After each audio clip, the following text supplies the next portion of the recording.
everyone, welcome back to my YouTube channel. Thank you so much for loving the last video, and I'm so glad that you're here with me today. Papa, if you're watching this video, please don't watch it. You don't want to hear about this. But I just decided this morning that I would like to sit down and talk about a few things that I have learned in the last many years from my failed relationships. This is not going to entail friendship fall apart. I mean, friendship breakups are real and I've had a few, but this is just about the relationships failure that I've had, and trust me, I've had some.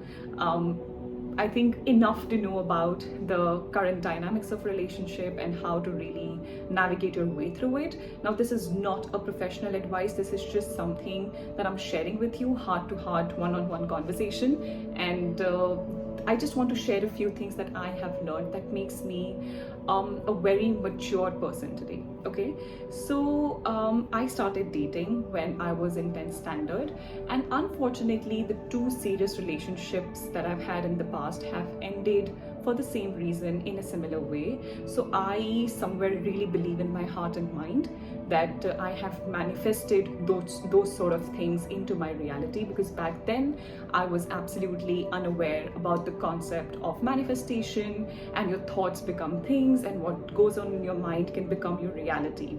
That was not really something that I was aware about.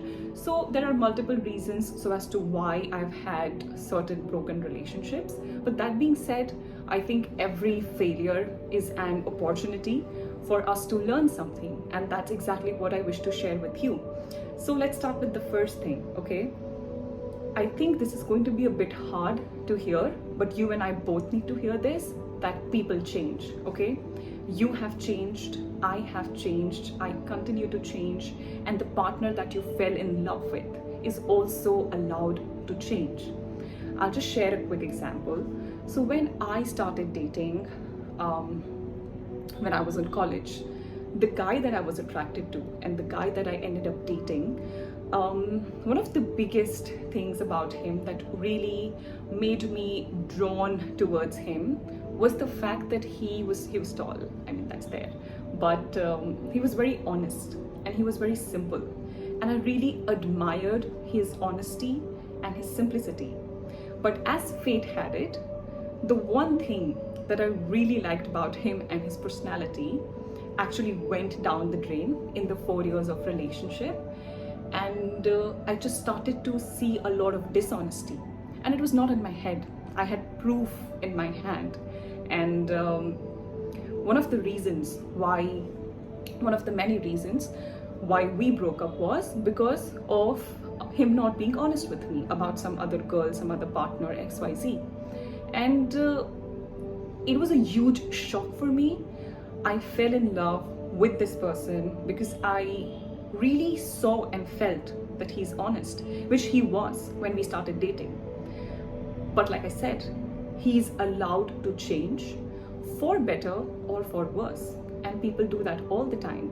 So when we started dating, I was not extremely committed into him because I was getting out of my another relationship. It was the first breakup of my life and I didn't really know how to handle myself. But by the end of the relationship, I was too invested in it and he wasn't, right? And that's the reason cheating and all of these things happen. But I changed. I didn't start off with a person who was extremely committed and extremely devoted in that relationship. But over a period of 2, 3, 4 years, I became that person. But no, he was no longer that person, right? So it didn't work out. We fell apart. We went our own ways. And it used to bother me a lot. Like 2019, 2020, when I started my ASC, I just used to feel like, why?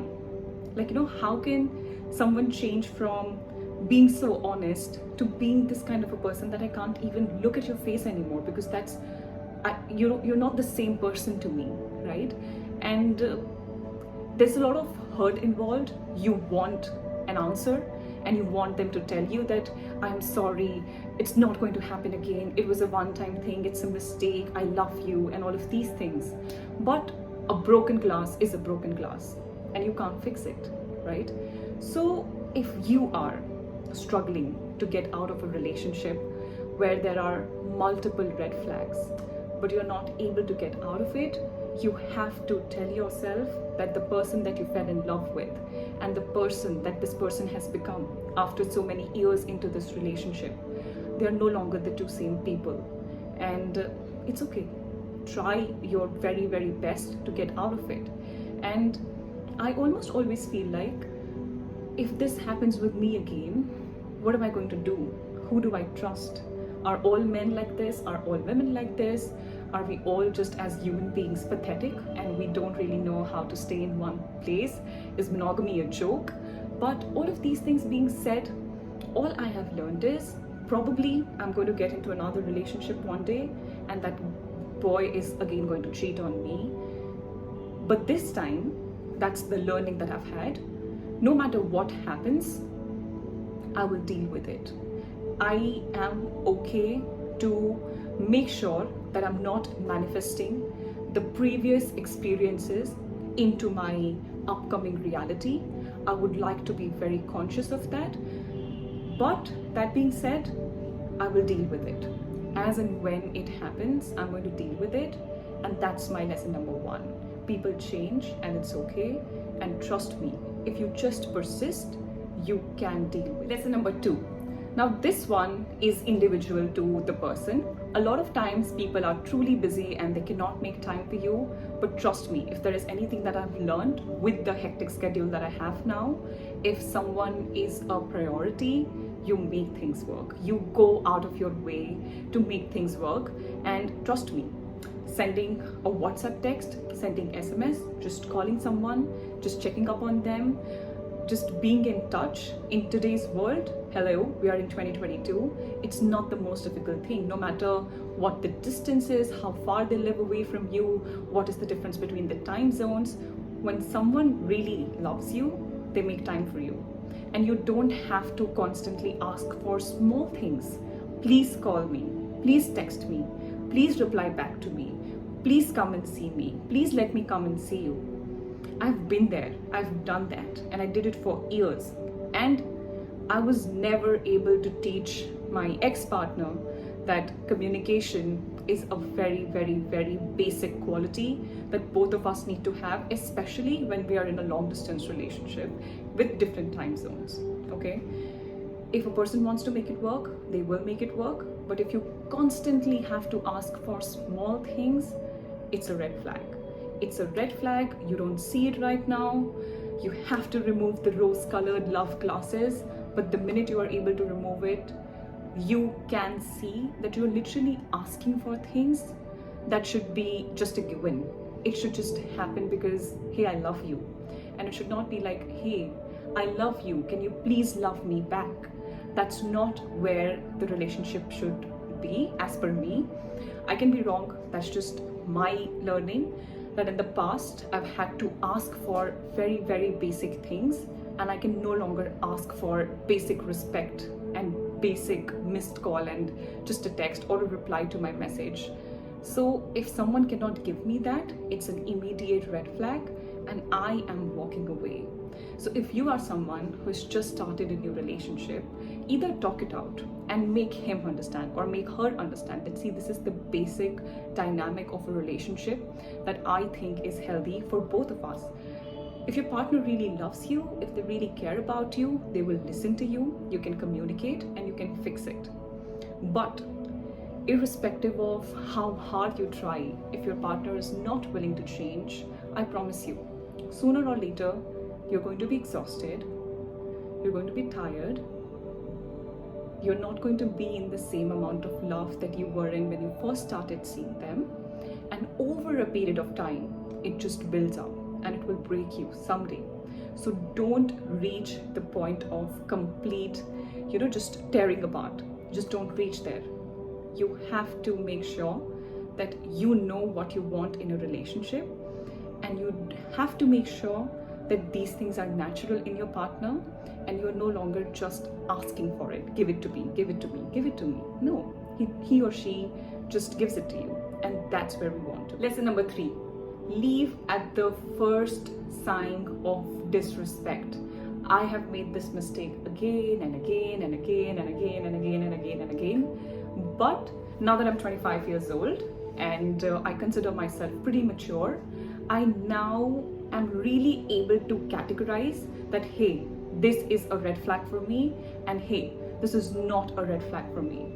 A lot of people, I don't think they understand what disrespect is, what manipulation is, and they just keep being in a relationship that does not make them mentally happy, but they just do it in the name of love and with a lot of hope and faith that one day the partner is going to be different. He's going to treat me differently. He's going to talk to me differently. He's going to put different kind of efforts, the efforts that I feel would help our relationships be stronger and healthier.